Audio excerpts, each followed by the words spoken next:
Hunting from the air is one of the most complex feats of evolution there is. Navigating the world in all three dimensions, while outmaneuvering prey that have evolved similarly impressive escape tactics, is no small feat. When we think of aerial predators, our mind may go to the fierce birds of prey, like the peregrine falcon, who sometimes dive past their prey and then zoom up from beneath it to snatch it mid-air. One study showed they have an overall hunting success rate of 23.1%. Other aerial predators, like hawks, single out individual prey birds from their flock, with a similar success rate of 22.5%. Birds like owls hunt by pinning their prey to the ground, lacking well-developed aerial hunting techniques, but still only have a success rate of around 25%. Other dominant predators on Earth rarely exceed these numbers. Lions succeed less than 30% of the time. African dogs are perhaps the best land-based hunters, with a success rate of up to 67% when working together. But this number still pales in comparison to the greatest hunter on Earth. And to find this predator, you have to set your sights to something much, much smaller, hovering near bodies of water with beautiful wings and huge compound eyes. The dragonfly. Their hunting success rate pushes 100%. Dragonflies belong to one of the oldest insect orders, the Odonata, which have been around for close to 320 million years. Their presence in the fossil record is relatively complete and shows that their morphology has remained mostly unchanged through time. Their size, on the other hand, has changed dramatically. The ancient dragonflies were giants compared to the ones that exist today. What is it about the dragonfly morphology that led it to be arguably the most effective predator alive today? And if this particular body plan is so effective, why did it gradually get so much smaller over the millennia? Why did evolution rob us of a world where almost 1 meter long aerial beasts rule the skies?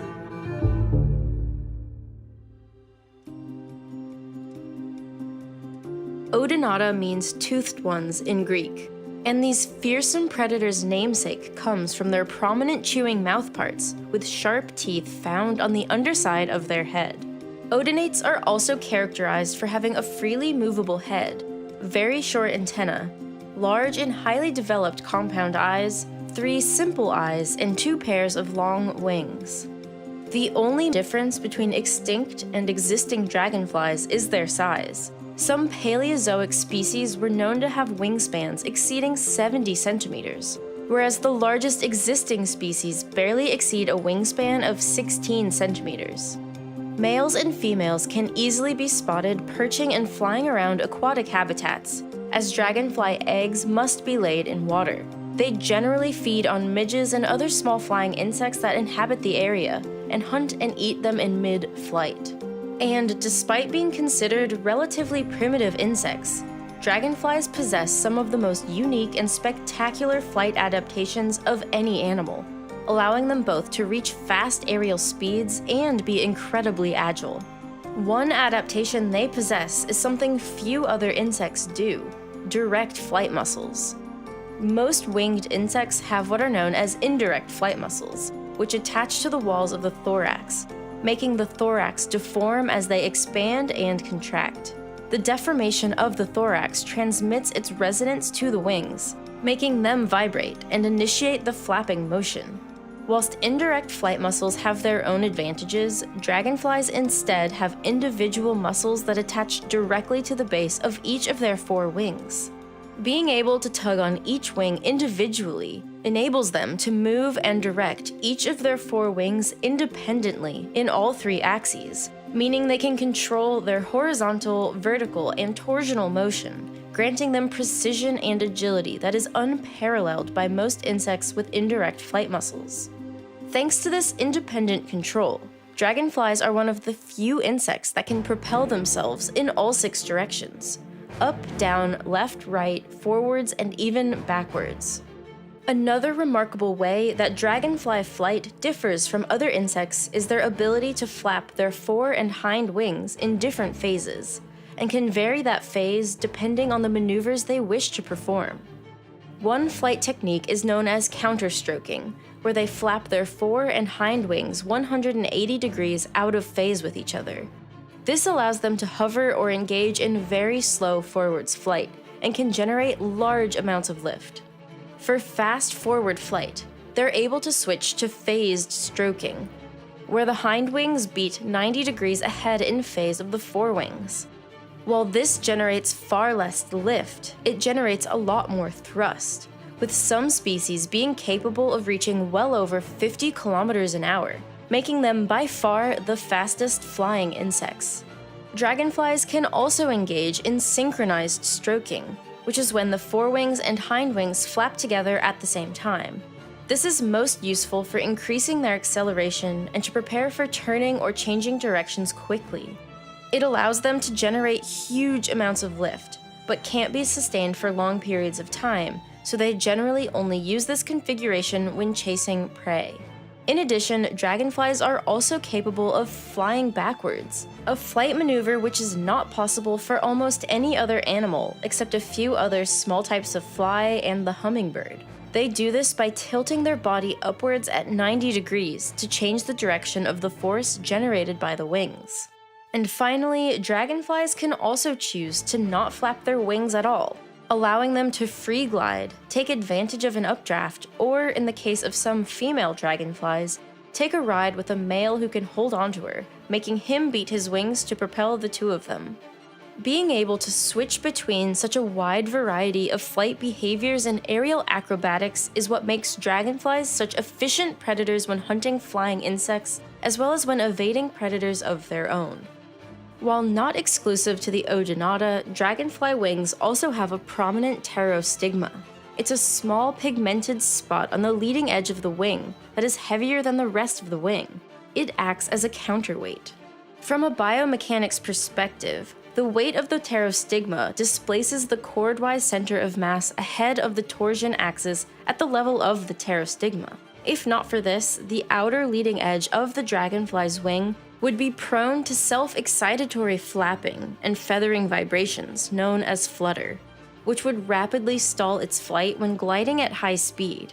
Such aeroelastic flutter and resonance are phenomena that can endanger far larger structures too, such as aircrafts and even buildings, and is responsible for the 1940 collapse of the Tacoma Narrows Bridge. In the case of dragonflies, a small spot that accounts for less than 0.1% of its total body weight allows them to safely reach a 10 to 25% higher flight speed than they would otherwise. Lastly, a dragonfly's wings are not perfectly flat plates. Their veins form three-dimensional corrugations that make the wing's performance more efficient from a structural perspective. The patterns traced by the veins prevent the wing from warping and deforming as a result of resonance, which enables them to easily alter their angle of attack and generate higher amounts of lift. But it's not just their incredible speed, stability, and maneuverability that makes dragonflies the greatest hunters in the air. It's how they see the world that makes all that agility possible. Dragonflies don't just dominate flight, they have incredible vision. Their characteristic compound eyes are the largest in the insect kingdom. They are made of over 30,000 individual facets or ommatidia, which are like mini telescopes that detect light from the direction in which they point it. As their eyes wrap around their head almost entirely, their field of vision is nearly 360 degrees, perfect for surveying their surroundings for potential targets without having to reorient themselves on their perch. Each ommatidia also has 4 to 5 opsins, light-sensitive proteins that absorb different colors of light in the spectrum and allow dragonflies to perceive color from orange to ultraviolet, which is useful for hunting during the day and for detecting and courting females using visual signals. With 30,000 ommatidia spanning a full 360 degrees, dragonflies do not have the same visual acuity as a human or a bird, but are much more sensitive to movement than we are. A common prey target in the distance will rarely span more than 1 degree across their field of vision before they decide to pursue it, which equates to movement across 2 to 3 ommatidia at most. meaning their brain is capable of detecting and processing movement incredibly quickly, so they can immediately pursue prey or avoid a threat. Their eyes are also specialized based on region. The upper or dorsal region of their eye is most sensitive to shorter wavelengths of light, that is, ultraviolet and blues. Many dragonflies fly low above the surface of the water when searching for prey, as this allows potential targets to contrast as much as possible with the blue sky. On the other hand, the middle and lower or ventral parts of their eye are sensitive to a wider range of wavelengths. This is likely because color detection is important when identifying and pursuing fellow dragonflies, either as potential mates or rivals, which they are more likely to approach head-on or from above. It can also help when identifying prey that doesn't move, such as insects trapped in spider webs, which dragonflies occasionally loot from unsuspecting spiders if no flying targets are available. These vision abilities, combined with their flying prowess, create a formidable predator. However, it's how these two things are integrated that make the dragonfly the most effective predator alive today. It's not just the wings or the eyes that make the dragonfly so successful, but its brain. The dragonfly's brain uses a highly optimized hunting strategy that allows it to predict where the prey is going and to quickly maneuver to intercept it. Studying raptors and other hunting insects has shown that there are two main strategies used by predators to chase down their prey: tracking and interception. And of the two ways to hunt, interception is the far more difficult one. Tracking involves maintaining the target in the same spot in their field of vision and accelerating towards them. The chaser approaches and spirals in towards the prey until its natural advantage in speed allows them to snag it. The other form of hunting is known as interception, where the chaser flies in an intercepting path towards where they predict the prey will be. This is more difficult, as the locations and speeds of the prey and predator must be processed together to make such a prediction. However, if predicted accurately, it's less likely to depend on an absolute speed advantage, which can help the predator to save power as fast-forward flight and acceleration is energetically taxing. And even though dragonflies have the speed and agility to be able to engage in tracking if they so desired, they primarily use interception as a form of capture. In humans, interception is a learned behavior, but in dragonflies, it's hypothesized that such behavior must be hardwired into their nervous system, linking their visual system and motor system directly. However, an interception model of pursuit means the prey being hunted is less likely to remain in the same spot within the dragonfly's field of view, which can make the prey more difficult to catch. Studies have shown that dragonflies seemingly adjust their head in near synchrony with their prey, fixing their target in areas of higher visual acuity for tracking. In fact, this synchronization is so perfect that even the head movements appear not to be reactionary, but based on predictions. All of this mind and body integration has given the dragonfly the best hunting record researchers have ever found. In 2012, researchers at Harvard found that dragonflies caught around 95% of the prey they chased. This is impressive for any animal, let alone a flying one. Dragonflies will consume any flying prey roughly the size of their head or smaller, like bees, moths, flies, mosquitoes, or gnats. Larger species will even catch and eat other dragonflies. But if they're the best hunters around, why did evolution push them to hunt small prey? Why couldn't they remain 70-centimeter giants, dominating the skies and snatching up bigger prey? There are two leading hypotheses for the miniaturization of dragonflies, and they're not mutually exclusive. The first is that 300 million years ago, there was much more oxygen in the atmosphere. It's thought that this huge amount of oxygen was able to support larger insect bodies, which rely on passive and active diffusion through holes in their cuticle for respiration. As these oxygen levels decreased to those of the present day, so did the maximum size an insect could reach. The other hypothesis is that small flying dinosaurs and birds, which began evolving 150 million years ago, may have outcompeted larger dragonflies for the same ecological niche. Since there is less competition if birds hunt larger organisms and dragonflies hunt smaller ones, smaller dragonflies were more likely to not go extinct. There are very few insects more successful than the dragonfly, who have remained relatively unchanged for hundreds of millions of years. With a killer suite of adaptations to help it maintain top predator status, it's no wonder engineers and scientists alike are keen to study and emulate them. Dragonflies have been the source of inspiration for many biomimicry projects which aim to replicate how they track targets and perform aerial acrobatics.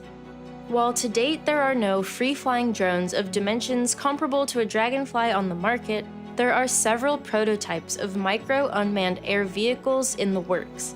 So the next time you see a dragonfly flying around your local pond, remember to take a moment to appreciate this killer in the sky, and be thankful they are the size that they are, or be glad you're not a fruit fly.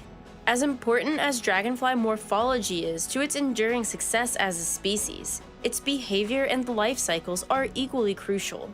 Not only do dragonflies dominate the skies, but their larvae are deadly hunters under the water. With their crazy retractable jaws that can shoot out half the length of their body, their world is even more alien than the dragonflies we are familiar with, and their hunting strategy even more terrifying. To learn more about the freaky world of dragonflies and their larvae, you should watch Dragons and Damsels on CuriosityStream. It's a 50-minute long David Attenborough documentary that I had never seen before, and dives into the murky, weird world of these creatures, and has amazing close-up footage of their hunting and flying, as well as footage of mesmerizing experiments done with smoke to understand the dragonfly's aerodynamics. CuriosityStream is a streaming platform with thousands of high-quality documentaries like this one, and now CuriosityStream has partnered with us to offer an incredible deal. By signing up to CuriosityStream, you now also get a subscription to Nebula. Nebula is a streaming platform made by me and several other educational YouTube content creators. It's a place where we can upload our videos and podcasts ad-free, and a place where we can experiment with new, original content. By signing up to the bundle deal, you'll get access to both CuriosityStream and Nebula, where you can access originals like Tierzoo's Let's Play Outside series, with episodes about the cheetah's extraordinary speed, or the mantid fly's crazy mashup of traits from both the mantis and the wasp, all of course set in the context of a video game battle. So, by signing up at curiositystream.com/realscience, you'll get a subscription to CuriosityStream and a subscription to Nebula for just $14.79 for the entire year. Signing up is also the best way to support this channel and all of your favorite educational content creators. And if you're looking for something else to watch right now, you can watch our previous video about hybrid bears, or watch Real Engineering's latest video, The Plane That Will Change Travel Forever, which discusses the blended wing airplane that stands to change how we fly for good.